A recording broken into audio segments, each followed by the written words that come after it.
Okay, FAQ number 96. We're back to these again. I have a few more I'm going to do, and then I'm going to be done with these FAQ videos. The question comes up, is the correct word Yahweh or Jehovah? I get this one pretty frequently. So what I'm going to show you here is an article by David Daniels at chick.com. It says, question, why doesn't the King James Bible always translate Yahweh as Jehovah? Answer, you expressed a concern about the following statement by Gail Ripplinger. She says here, now we are seeing a parallel move within the new Bible versions where it's not Jehovah anymore, it's just Lord. It's not Jesus Christ, it is just the Christ. You are correct that the KJV uses Lord to translate the divine name in most instances. However, there are 7 instances in which the KJV translators used Jehovah for very specific reasons. Gail Ripplinger actually was correct that modern Bibles have removed Jehovah in these 7 instances, and they have, like the NIV. The KJV translators used the name Jehovah under the name Yahweh, or whenever the name Yahweh was found under one of the following 3 conditions. And, you know, I'm not going to read this whole thing. You can read the article. You can go. I'll leave the link to it down in the description box.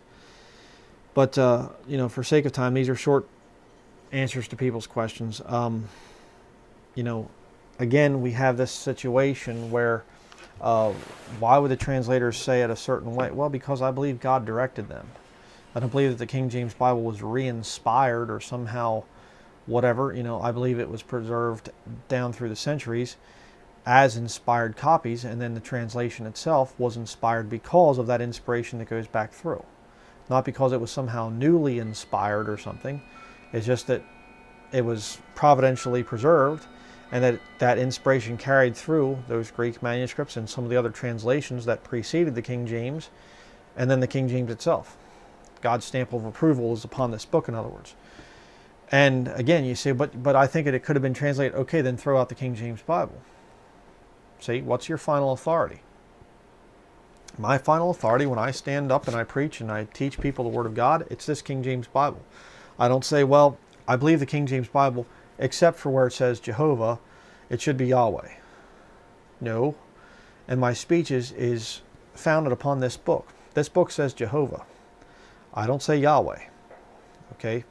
I believe it's Jehovah is the correct one there. And, you know, I look at the thing and I look at it and I see 3 syllables there. Jehovah. There's 3 within the Godhead. You know, but Yahweh is only 2, which is why I think a lot of Jews would probably, that reject Jesus Christ, I should say, that's why they're saying Yahweh, because it leaves out part of the Godhead. So for me personally, I say Jehovah. Why? Because my Bible says it.